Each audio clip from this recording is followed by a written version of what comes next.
पहले मैं यहाँ पर आया था और यहाँ पर आपके बीच में दूसरी बार आया हूँ। मैं प्रभु के इस कार्य को, जहाँ पर प्रभु के राज्य और धर्म का काम हम करते हैं, सेवकाई का काम करते हैं, वहाँ पर एक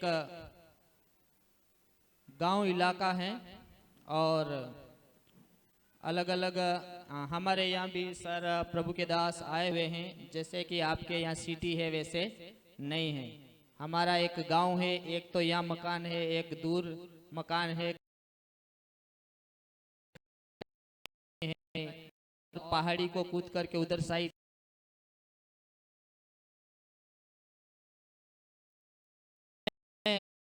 जब एक गवाही के रूप में बताता हूँ कि जब मैं प्रभु को नहीं जानता था तब हमारे परिवार में बहुत सारे, और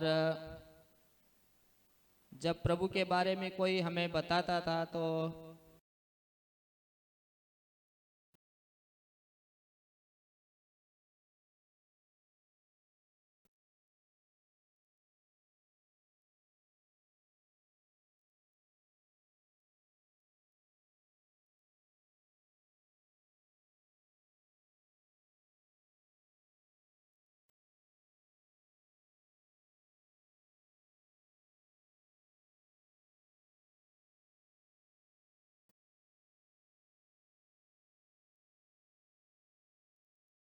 उन परेशानियों को दूर करने के लिए बहुत कोशिश करी, लेकिन कोई कोशिश कामयाब नहीं हो पाई। किसी ने हमें बताया कि आप लोग प्रभु के भवन या चर्च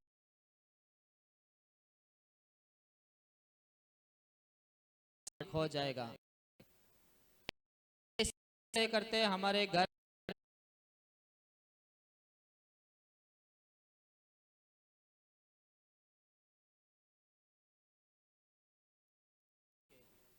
हालेलुया। हम 6 भाई थे, लेकिन 2 भाई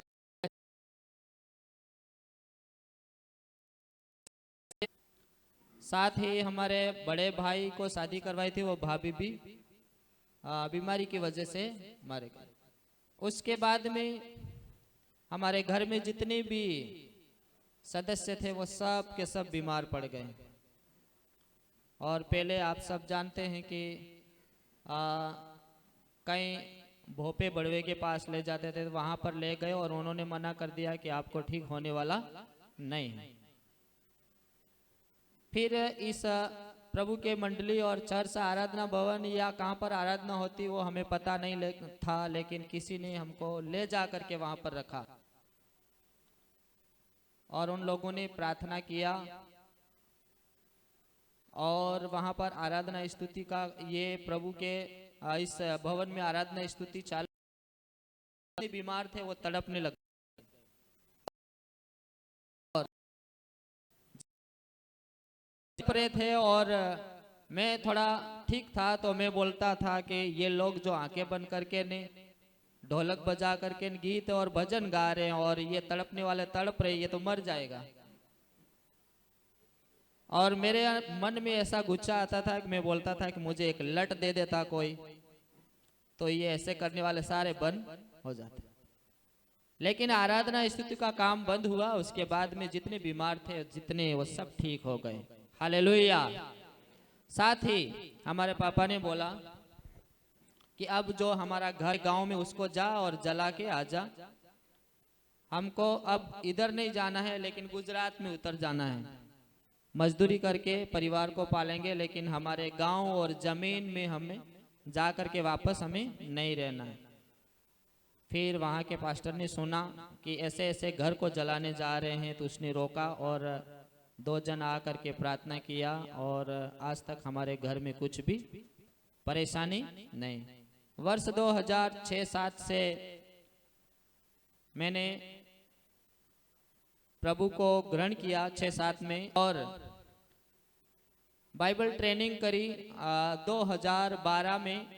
उसके साथ ही प्रभु के कार्यों को भी शुरू किया। जब प्रभु के कार्य को मैंने शुरू किया था तब हम 6 जनों में मिल करके वहां पर प्रभु की आराधना करते थे, केवल 6 जने।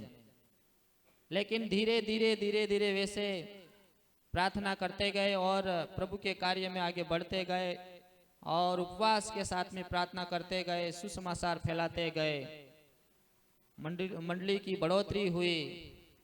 अब 150 से ज्यादा लोग बैठ करके हम प्रभु की महिमा करते हैं।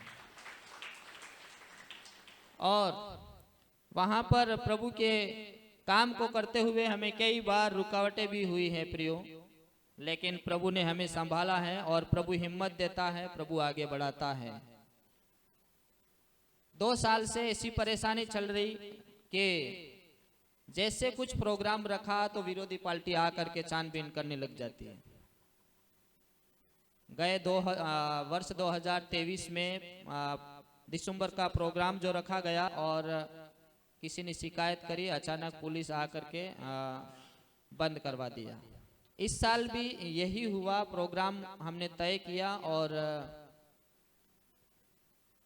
किसी ने सूचना दे दी विरोधी दल को। तो हुआ क्या कि जैसे जैसे जो तारीख हमने तय करी थी वो तारीख पास में आई, और जैसे कि आपके यहाँ है असिस्टेंट भाई हैं जो भी काम में सहयोग करने वाले, उनको हमने मिल करके हमने सहमति करी कि जिस जगह पर हमने प्रोग्राम रखा है और जहाँ जिस जगह पर हम आराधना करते स्थानीय जगह पर, वहां पर हमें प्रोग्राम नहीं करना। अचानक लोग इकट्ठे होते हैं और अचानक हमें जगह चेंज करके प्रोग्राम को पूरा करना है। वो तारीख पास में आई और साथ में तारीख भी हमारे सबको उस तारीख के दिन इकट्ठे हुए प्रोग्राम के लिए, और जगह हमने चेंज कर दी और विश्वासी के वहां जा करके टेंट लगा करके हमने प्रोग्राम चालू कर दिया। और विरोधी पार्टी आई, जिस जगह पर हम आराधना करते वहीं पे घूम घूम के ढूंढ रही हमको कि हे कहाँ पे, ये मिल नहीं रहे हैं, मिल जाते तो अच्छा थे। प्रभु का धन्यवाद हो कि वो हमने प्रोग्राम 10 बजे स्टार्ट किया और विरोध करने वाली पार्टी आई 12 साढ़े 12 बजे। इतने में तो हम उधर प्रोग्राम को लगभग कंप्लीट पूरा करने आए। वो वहीं घूम रहे हैं, 1-2 किलोमीटर यहाँ से जाते हैं उधर और वापस आते हैं, देखते हैं रोड पे घर है हमारा। लेकिन उन्होंने, प्रभु ने ऐसा काम भी किया कि उन्होंने किसी को पूछा नहीं कि इनका प्रोग्राम कहाँ है। जैसे उधर प्रोग्राम खत्म हुआ, लोग खाना खाए, खाना खा करके वापस निकल करके आ रहे, तब देखा कि ओ इनका प्रोग्राम तो इधर हो रहा था और हमको पता ही नहीं चला। फिर बाद में उधर आए भी, इतने में तो टेंट हैंड सब खोलने लग गए। क्या करे, बाद में तो प्रोग्राम ही पूरा हो गया, देखते हुए निकल गए। साथ ही ऐसे करके प्रभु के कार्य को कर रहे हैं, हिम्मत प्रभु दे रहा है, वो बल वो सामर्थ्य प्रभु देता है, हमसे कुछ नहीं हो पाता है। लेकिन उसमें साथ ही हमने 3 साल लगभग हो गए कि प्रभु के लोगों को बैठने के लिए परेशानी है, और जिस ऐसी जगह में हम झोपड़े में बैठते हैं, ऐसे मिट्टी का बनाया हुआ दीवार है, उसके ऊपर प्लास्टिक डाली हुई है। 6 जनों ने स्टार्ट करी थी मंडली, वहां पर जगह कम पड़ी तो बड़े भाई के घर में हमने चालू किया। उसका बड़ा भाई का भी घर बड़ा नहीं है, हो सकता 15 बाई 12 इतना हॉल है, ज्यादा नहीं। एक पास में कमरा है, बाहर फिर आंगन है, तो इतने लोग उस छोटे कमरे में नहीं आते हैं, तो बाहर आंगन में बैठते हैं, पास में कमरा उसमें बैठते हैं, फिर जो हॉल है उसमें बैठते हैं। ऐसे करके हम वहां पर आराधना करते हैं। लेकिन प्रभु के लोगों को बैठने के लिए हमने भवन चालू किया।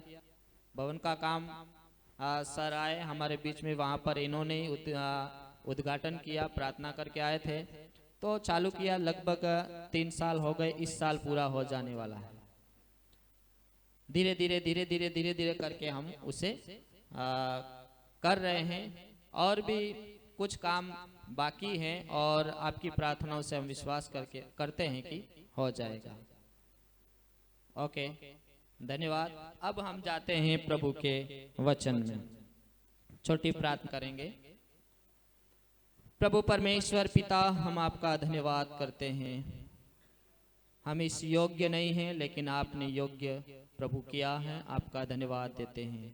आपके प्रिय पवित्र प्रजा के सामने प्रभु आपके वचन को बताना, ये प्रभु यीशु मसीह आपने पिता अनुग्रह करके ये समय और अवसर दिया, धन्यवाद करते हैं। मैं नहीं प्रभु, लेकिन आपकी आत्मा की अगुवाई में होकर के, आपके अनुग्रह में होकर के प्रभु यीशु मसीह आपके प्रियजनों से, पवित्र प्रजा से, आपके निज धन से आप बातचीत कीजिए प्रभु जी। प्रभु यीशु मसीह आपका अनुग्रह हर एक के ऊपर हो और आपका आशीष हर एक के ऊपर हो। धन्यवाद करते हैं प्रभु, आपने दुआओं को सुना। सारी महिमा आपको देते हुए दुआ जीवित प्रभु यीशु मसीह के नाम में मांगते हैं, आमीन।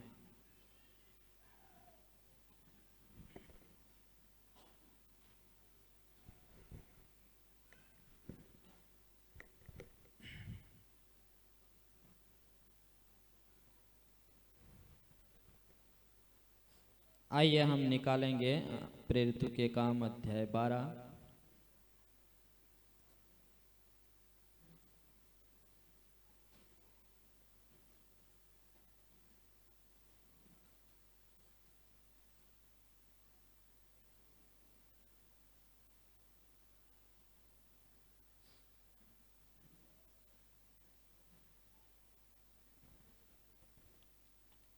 आप सब यहाँ के भाई बहन जानते हैं और इस वचन को कई बार आपने सुना होगा। और मैं ये भी जानता हूँ कि हमारे वहाँ जो लोग हैं वो सब अशिक्षित हैं, शिक्षा का कोई महत्व नहीं जानते हैं और कोई कुछ नहीं। और मैं यहाँ ये भी मानता हूँ आप सारे लोग शिक्षित हैं और हो सकता है ये वचन सब ने सुना और सब ने पढ़ा और हमसे भी अच्छा जानते हैं। हालेलुया, बोलो प्रभु यीशु मसीह की। कोई भाई पढ़ने में मदद करे, शुरुआत से लेकर अंत तक हम पढ़ेंगे। एक एक पद पढ़ करके हम इसे पूरा करेंगे। जैसे कि एक पद पढ़ा और जो हमें प्रभु बताता है उसके अनुसार हम बताएंगे, उसके बाद में फिर दूसरा पद पढ़ेंगे, ऐसे करके पूरा करेंगे। उस समय हेरोदेस राजा ने कलीसिया के कई व्यक्तियों को सताने के लिए उन पर हाथ डाले। और आगे पढ़िए। उसने यूहन्ना के भाई याकूब को तलवार से मरवा डाला। और जब उसने देखा कि यहूदी लोग उससे आनंदित होते हैं तो उसने पतरस को भी पकड़ लिया।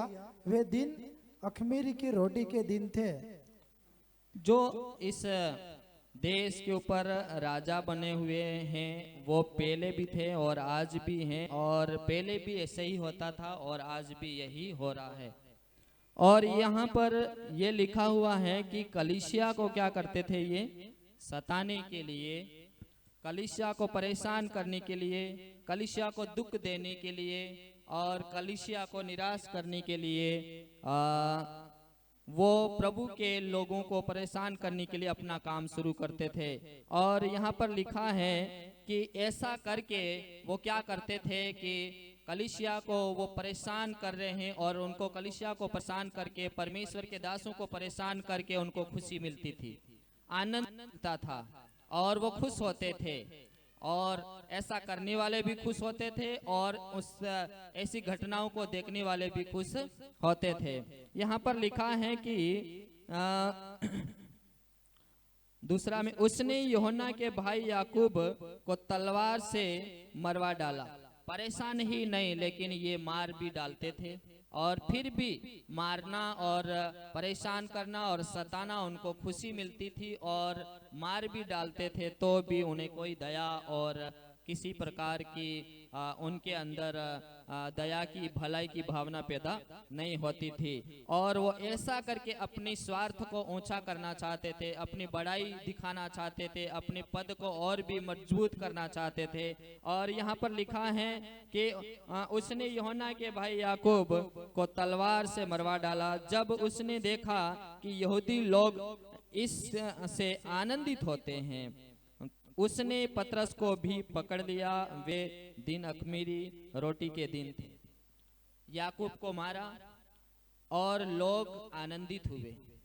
और आज भी यही हो रहा है कि हम प्रभु की कलीसियाओं को सताया जाता है और ये लोग आनंदित होते हैं और आनंदित होते हैं, और फिर धीरे धीरे वो काम उनका आगे बढ़ाते जाते हैं।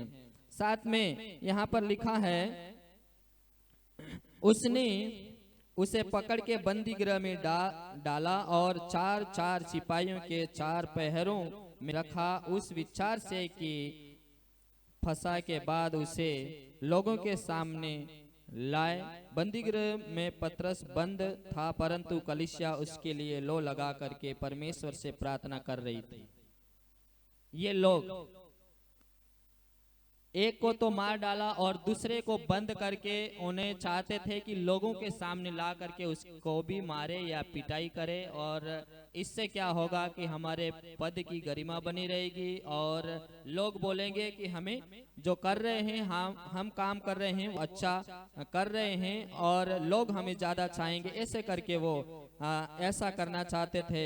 और पतरस को भी पकड़ करके कलीसिया में पतरस को पकड़ करके बंदी गृह में, जेल में बांध करके 4 सिपाहियों के बीच में उसे बांध करके रख दिया। और ये पतरस बंदी गृह में पड़ा था और पतरस को कोई चिंता नहीं थी, और पतरस वहां पर बंदी गृह जेल में बंद था, लेकिन कलीसिया लो लगा करके प्रार्थना कर रही थी। जैसे कि अभी प्रभु के दास ने हमें सुनाया कि कलीसिया का काम है, और वो उसमें 4 बातें बताई, और बाद जो लास्ट वाली बात है वो हमें लो लगाकर प्रार्थना करना या प्रार्थना में लोलीन रहने के लिए भी यहाँ पर वहाँ प्रेरितों के अध्याय 2 के 42 में ऐसा कुछ बताया गया है। और वहां पर कलीसिया लो लगा करके प्रार्थना कर रही थी, और पतरस बिना चिंता से वहां पर क्या उन सिपाहियों के बीच में बंदी बना हुआ पड़ा था। जब हेरोदेस उसे लोगों के सामने लाने को था, उसी रात पतरस 2 जंजीरों से बंधा हुआ 2 सिपाहियों के बीच में सो रहा था। पतरस को किसी प्रकार की कोई चिंता नहीं थी। सिपाहियों के बीच में जंजीरों में बंधा हुआ, फिर भी वो क्या कर रहा था? सो रहा था। और प्रिय, मैं मानता हूं कि परमेश्वर हमारे साथ है तो हमें किसी प्रकार की कोई चिंता करने की आवश्यकता नहीं। जब परमेश्वर हमारे साथ नहीं होता है तो हमें किसी भी प्रकार की परेशानियां पैदा हो सकती, लेकिन परमेश्वर हमारे साथ होता है तो किसी भी प्रकार की चिंता नहीं होती। पतरस के अंदर वही विश्वास था, पतरस को वही ढाढ़स था। पतरस वहां आराम से सोया हुआ था, लेकिन आप और मैं, हमको बंद कर दिया जाता है जेल में तो पता नहीं क्या होता है, लेकिन पतरस को देखते हैं वो आराम से वहां पर सोया हुआ था। जब हेरोदेस ने उसे लोगों के सामने लाने को था, उसी रात पतरस 2 जंजीरों के से बंधा हुआ 2 सिपाहियों के बीच में सो रहा था, और पहरु वे द्वार पर बंदी गृह की रखवाली कर रहे थे। तो देखो, प्रभु का एक स्वर्गदूत आ खड़ा हुआ और उस कोठरी में ज्योति चमकी, और उसने पतरस की पसली पर हाथ मार के उसे जगाया और कहा, उठ जल्दी कर। और उसके हाथों से जंजीरें खुलकर गिर पड़ी। तब स्वर्गदूत ने उससे कहा, कमर बांध और अपने जूते पहन ले। उसने वैसा ही किया। फिर उसने उससे कहा, अपना वस्त्र पहनकर मेरे पीछे हो ले। हालेलुया। हम जब विश्वास में आ जाते हैं और प्रभु को प्रभु करके ग्रहण कर लेते हैं, लेकिन प्रभु की इच्छा के अनुसार नहीं चलते हैं। यहाँ पर जो वचन बता रहा है कि पतरस एकदम बिना चिंता का था, सोया हुआ था, लेकिन प्रभु वहां पर, प्रभु का स्वर्गदूत उसे जगा कर बोलता है, उठ और क्या कर, जल्दी कर। जल्दी करने का बोल रहा है, प्रभु में आने के लिए जल्दी करने का बोल रहा है। और वो ये नहीं चाहता कि तू सोया रहे, ये नहीं चाहता कि तू सोया रहे और समय निकल जाए। प्रभु ये नहीं चाहता कि तू सोया रहे और जो आगे लोग इकट्ठे होने वाले, उनका कोई प्रोग्राम होने वाला है, उन लोगों में के आगे तुझे ले जाने वाले हैं। इसलिए तू क्या कर, अब उठ, जल्दी कर, अपनी जुतियां पहन, अपने कपड़े पहन, अपनी कमर बांध और क्या कर ले, जल्दी कर ले। लेकिन प्रभु वचन में कहीं ये भी बताता है कि तेरे पुराने वस्त्र